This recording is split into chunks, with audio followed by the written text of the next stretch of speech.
April, adios. We are saying hello to May. And with that, we're giving you our A3 NWSL Team of the Month. We get to do this every single Sunday following the NWSL weekend. We give you our Team of the Week. So we said, hey, why not? Let's have a little fun. Look back at April and give you 11 players plus a coach that stood out to us this month. Shall we start with the front, the forwards? Because I think this was a really fun month for some players. And I'm just going to write in black Sharpie the first name. The other ones will be in pencil and we can talk about. But Esther, she's going in black Sharpie. 7 goals in her last 4 games. She's Incredible. hands down forward of the month in April. So that one's in Sharpie. No ifs, ands, and buts about it. But Sandra, Jen, what other forwards do you want to nominate for the April Team of the Month? Do you put anyone else in? At this point, we can put like Esther, like week 4, like Esther week 5, and then the week 6 version of Esther, like just Esther 3 times. No, I'm gonna go and continue to nominate wave players. I did this with Jess McDonald on Sunday night. There happened to be a lot of wave players, and for good reason. They had a really good month. I've got Cascarino up top as well, alongside Esther. I love what she's doing in her year 2 of NWSL. You could see how much she is frustrating the oppositions, and she is delivering on the score sheet as well. So I've got her up top. Do you have a third forward, Jen? I went Banda. I had Esther, Cascarino, and Banda. I'm like, she just performs week in, week out for me. She's consistent with what she brings. And yeah, I'm you know what? I want to big up Esther again because I think, the narrative, we talk a lot about Chwenga and Banda, but Esther's come into this season and absolutely crushed it. Like 7 goals in 7 games. For a striker, her confidence must be through the roof, but they were my 3 guys for sure. I wish I could disagree, but I cannot. Esther, Cascarino, Banda were my top 3. Ditto, literally had Cascarino and Banda as well in there. I weirdly had a lot of San Diego players that I wrote down for some reason, but I think it's just because I'm so impressed with them. Let's talk the midfield core, Jen. Who are some players you want to nominate for A3 April midfield? So I'm getting my gal Kiki Pickett in here because the goals, come on, like you can't come away from the goals that she scored. So for me, I feel like, again, she stepped into that role last season, obviously, in their first season, but not naturally a centre mid. And I think she's just grown into the role so much. And like, even in the tightest of games, for any midfielder, striker, forward to be scoring goals like that, unbelievable. So she was my first one in there. I can never leave Dabinia out of a midfield. I'm not sure what you guys are thinking. I just can't. She just, in terms of quality in a midfield, I'm never leaving her out. What's your thoughts? I'm seeing smiles. What we thinking? Yes. I mean, you and I are already 2 for 2, bud. So I'm all smiles because I'm like, yes, I love to feel validated. Like, I'm just here like, yeah, like Jen's got my back. I've got Kiki Pickett in this midfield. I've got Dabinia in this midfield. And to round out a midfield trio, I've got Kenza Dali as well. Yes. Okay, I have Kenza Dali too. I have Kenza Dali, and I also have Dabinia in this midfield. Kenza Dali has been absolutely fantastic. I didn't have Kiki Pickett. I could be convinced. I had Hina Sugita because she has just been the glue of Portland to get the rookies on the same page, and perhaps the results for the Thorns isn't reflective of maybe Team of the Month honors. But for me, Hina Sugita has just done a really good job of keeping things together at Portland, and a team where they haven't had a lot of consistency and a lot of things together, and Sugita has done that for me. Yeah, I think that's a fair shout. I think you can make an argument for her. I think you can make an argument for Lacey Santos. There's a lot of midfielders who are balling this season to start. So Jalen Howell was one that just missed out for me. She's made something like 11 interceptions this season so far, and they're kind of numbers you see from centre backs. That shows me her positioning is always good. Unsung hero, so she just missed out for me. Okay, that's a good one. I like that because I like adding a little defensive flair in there, right? To the midfield. Breaking down play, that's what they're there. Yeah, but Dabinia, hands down. Sandra, you asked me earlier if I wanted to change any of my predictions. Dabinia for MVP. I'm changing that one. Well, because I had Trinity Rodman, and now she's, Well, we accept it. We take it. Okay. You're allowed. Okay, so who are our midfielders that we're going with? Dabinia, Kenza Dali, and you guys want Kiki Pickett? We're 2-1, mate. Yeah, we're going Yeah. Kiki. I think if we both had Kiki, we got to go with Kiki. Maybe we can go I'm valid. Kiki. Sandra likes to be validated. I'm validating her. Let's move to the back line defensive core for April. For attacking third, I'm adding in Rebecca Bernal. I want her in that back line. She has been so electric for Washington Spirit and doing such a good job of bringing everyone along speed and keeping them at the top of the table, mitigating a lot of the threats that come by any of their competition. And Washington has played top teams in the NWSL, and they took down Orlando, a lot having to do with that center back pairing of McKeown and Bernal. So Rebecca Bernal in there for me. Lily Real, just according to the A3 stats, she's been in our team of the week Multiple 3 times. straight weeks. So we've got to have Lily Real in there. Sandra, who else were you looking at defensively? Shocking to no one. You and I are 2 for 2 on our back line. And Real and Bernal, I have been so impressed with their play for their individual clubs so far this season. We have to have Emily Sams, I think, on this back line. I think this player is doing so much consistent work across the back line for Orlando that it's almost maybe a hindrance to what she is doing. I think everyone is like really taking note of how much responsibility that maybe Lily Real is taking on as a rookie, or maybe even Emily Sonnet forgot them as well with the injuries that are taking place along their back line. So you're taking note of those performances a little bit more, as maybe there's more pressure on them. But I think there's nothing wrong with being that top tier, consistent defender week in and week out. And I've got Emily Sams on this back line as well. I'm also going to put Kayla Sharples on this back line for Kansas City Current as well. I want to make an argument for a current player on this back line because with the exception of this one game that they're coming out of week 6, they have made some incredible defensive adjustments for this Kansas City Current side. They were a team at this point last year bleeding goals. They are not that team this year. And I think a huge reason is because of the comfortability and leadership of Sharples on that back line. Have we put Sonnet in there yet? No, but I have her. I have Sonnet on my list, Jen. Right. Do you? I'm bigging up Sonnet again. I think just for her leadership, passing accuracy, I think is massive from a center back perspective. She does not give the ball away a lot, and I think when you're a center back starting to play, she's up there with the number of passes she makes, leadership. Played every minute for Gotham, Stonewall at the back. So for me, Emily Sonnet was in there.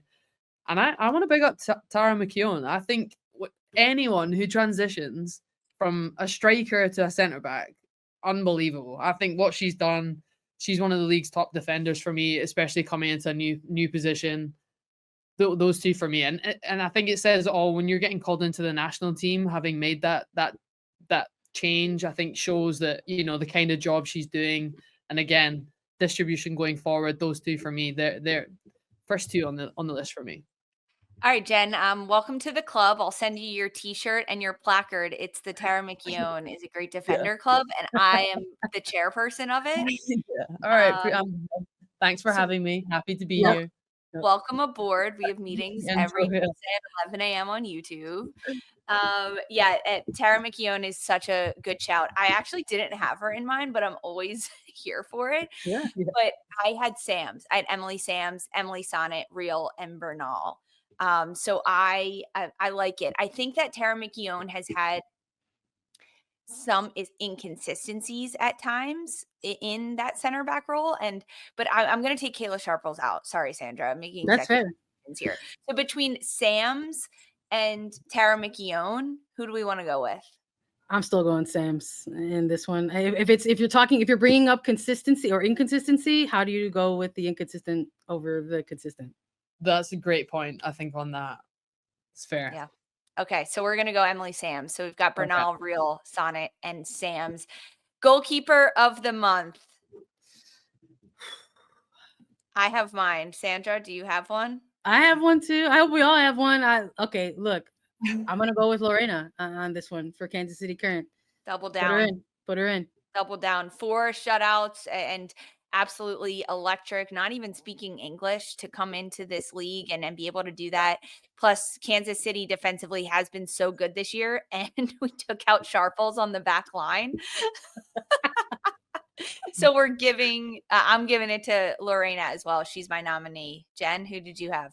Well, can we talk about Kingsbury for a second though? I Oh think yes. for the amount of saves she's had to make, I think she's up there with the most amount of saves. And I think, of course, you rely on a lot on your backline to kind of when it comes to shutouts and reducing chances.